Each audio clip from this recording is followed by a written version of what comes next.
P P James ആണ് നമുക്കൊപ്പം ചേരുന്നത്. നമ്മൾ 29 ദിവസങ്ങളിൽ ഏറ്റവും കൂടുതൽ ചൂടിന്നാണ് നല്ല ചൂടാ. 40-41 വരാൻ സാധ്യത മുകളിലുണ്ട് സാറേ. അഥവാ കാലാവസ്ഥക്കാരങ്ങനെ പറഞ്ഞാൽ നമ്മൾ വിശ്വസിക്കാൻ പോകുന്നില്ല. ചൂട് നമ്മളല്ലേ ഉണ്ട്. അപ്പൊ നമുക്ക് പി പി ജെയിംസിലേക്ക് കയറാം. പി പി ജെയിംസ് എന്താ? ജെയിംസ് സാർ, ഇസ്രായേലിലെ രണ്ടാം ഘട്ട വെടിനിർത്തൽ നിർദ്ദേശത്തെ ഹമാസ് തള്ളുകയാണ്. യുദ്ധം അവസാനിപ്പിച്ചാൽ മുഴുവൻ ബന്ദികളെ വിട്ടയക്കാമെന്നാണ് ബദൽ നിർദ്ദേശം. അപ്പോൾ ഈ നമ്മുടെ ധർമ്മശാലയിലെ ചൂടിനേക്കാൾ കൂടുതൽ 50 ഇരട്ടി ചൂട് പശ്ചിമേഷ്യയിൽ അങ്ങനെ ആഞ്ഞു കത്തുക. എപ്പോ അടങ്ങും ആ ചൂട്? ഹാഷ്മി, SKN, പ്രജിൻ, യഥാർത്ഥത്തിൽ ഇത് ദുഃഖവെള്ളിയാണ്. ഗസയെ സംബന്ധിച്ചിടത്തോളം വലിയ ദുഃഖവെള്ളിയാണ്. പ്രത്യേകിച്ച് ഇന്ന് ഇസ്രായേലിലെ ബോംബർ വിമാനങ്ങൾ, ഞാൻ ഈ സംസാരിക്കുമ്പോഴും ഗസയിൽ ബോംബുകൾ വർഷിച്ചുകൊണ്ടിരിക്കുകയാണ്. അതിലെ ഒരു വീടിന് നേരെ നടന്ന ആക്രമണത്തിൽ ഒരു കുടുംബത്തിലെ 13 പേർ കൊല്ലപ്പെട്ടു. അവരുടെ ദുഃഖവെള്ളിയാണെന്ന് 13 പേർ കൊല്ലപ്പെട്ടു എന്ന വാർത്തയാണ് വരുന്നത്. അതിൽ കൊല്ലപ്പെട്ടവരിൽ കാൻ ഫിലിം ഫെസ്റ്റിവലിൽ ഒരു പ്രധാനപ്പെട്ട സിനിമയുടെ നായികയായിട്ട് അഭിനയിച്ച ഫാത്തിമ ഹുസൂനി എന്ന താരം കൂടി ഉണ്ട് എന്ന ദുഃഖകരമായിട്ടുള്ള വാർത്ത കൂടി വരുന്നു. ഫാത്തിമ ഫേമസ് ആയിട്ടുള്ളൊരു ഫോട്ടോ ജേർണലിസ്റ്റാണ്. അവരെ കാൻ ഫിലിം ഫെസ്റ്റിവലിലേക്ക് അവരഭിനയിച്ച സിനിമ തിരഞ്ഞെടുക്കപ്പെട്ടു. അതിന് പോകാനിരിക്കുകയാണ്. ഈ മണിക്കൂറുകളിൽ ഇസ്രായേൽ ഗസയിൽ നടത്തിയ ബോംബാക്രമണത്തിൽ കൊല്ലപ്പെട്ടത് അവരുടെ കൂടെ 12 കുടുംബാംഗങ്ങൾ കൂടി കൊല്ലപ്പെട്ടു. ഫാത്തിമ അടക്കം 13 പേരാണ് കൊല്ലപ്പെട്ടത്. അതടക്കം 35 പേർ ഈ മണിക്കൂറുകളിൽ കൊല്ലപ്പെട്ടു. മരണസംഖ്യ, കൊല്ലപ്പെട്ടവരുടെ സംഖ്യ കഴിഞ്ഞ 17 മാസത്തിനുള്ളിൽ 60,000 കവിഞ്ഞിരിക്കുന്നു. അത് കാണാതായവരുടെ സംഖ്യ, അവർ മരിച്ചു എന്നുള്ള നിഗമനത്തിലാണ് അവിടുത്തെ മന്ത്രാലയം എത്തിയിരിക്കുന്നത്. അതിനിടയിൽ വെടിനിർത്തലിനുള്ള ചർച്ചകൾ നടക്കുന്നുണ്ട്.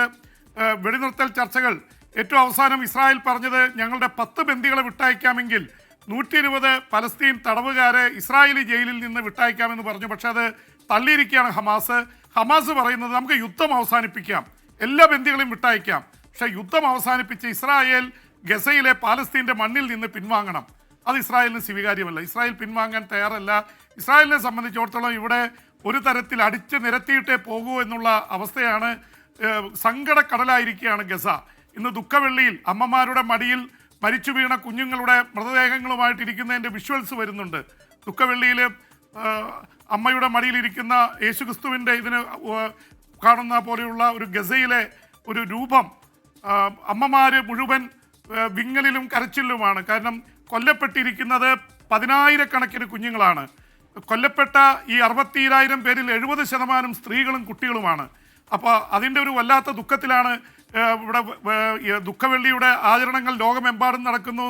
ഇന്ന് ഫ്രാൻസിസ് മാർപ്പാപ്പ ഒരു പക്ഷേ സംസാരിക്കാൻ പോകുന്നതും ഗസയിലെ ഈ കൂട്ടക്കൊലയെക്കുറിച്ചും ഉക്രൈനിലെ യുദ്ധത്തെക്കുറിച്ചുമാണ്. യുദ്ധം വേണ്ട, ഗസ ആക്രമിക്കരുത്, ഇസ്രായേലിന് വലിയ വാണിംഗ് കൊടുത്ത മാർപ്പാപ്പ രോഗത്തിൽ നിന്ന് തിരിച്ചു വന്നിട്ട് സംസാരിക്കാൻ പോകുന്നതും അതിനെക്കുറിച്ചായിരിക്കും. എന്തായാലും ഉക്രൈനിലും യുദ്ധം രൂക്ഷമായി തുടരുകയാണ്. ഉക്രൈനിലേക്ക് റഷ്യൻ യുദ്ധവിമാനങ്ങൾ ആക്രമണം നടത്തുന്നുണ്ട്.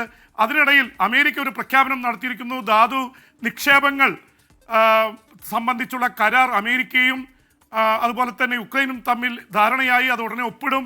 എന്തായാലും നേരത്തെ വ്ളാഡിമിർ സെലൻസ്കിയുമായിട്ട് കൊമ്പ് കോർത്ത ആളാണ് ട്രംപ്. പക്ഷേ ട്രംപ് നിലപാടുകൾ മാറ്റി. ഒപ്പം തന്നെ ഉക്രൈൻ പ്രസിഡന്റിനും വേറെ വഴിയില്ല. കാരണം അമേരിക്കയുടെ പിന്തുണ കിട്ടണമെങ്കിൽ ഈ കരാറിൽ ഒപ്പിട്ടേ പറ്റൂ. അതിനുള്ളിൽ കച്ചവടം, യുദ്ധത്തിനിടയിൽ പുട്ടുകച്ചവടം നടത്തുകയാണ് ട്രംപ്. ഏതായാലും അതിന് ധാരണയായിരിക്കുന്നു. അതുകൊണ്ട് തന്നെ ഉക്രൈൻ യുദ്ധം തീരാനുള്ള സാധ്യതയുണ്ട്. കാരണം അമേരിക്ക അവിടെ നേരിട്ട് ഇടപെടുമ്പോൾ റഷ്യക്ക് കയറി ബോംബിടാൻ എളുപ്പമാവില്ല. എന്തായാലും പുട്ടിനുമായിട്ടും ചർച്ചകൾ നടക്കുന്നുണ്ട്. ഉക്രൈൻ യുദ്ധം തീരാനുള്ള സാധ്യതകളും തെളിയുന്നുണ്ട്. അതിനിടയിൽ ട്രംപിന്റെ വ്യാപാര യുദ്ധം സമയക്കുറവുണ്ട്, നമ്മളൊന്ന് ഇടപെടുകയാണ്. എന്തായാലും താങ്ക് യു. ഇനി വിദേശ വാർത്തകളുമായി പി പി ജെയിംസ് നാളെ വരും.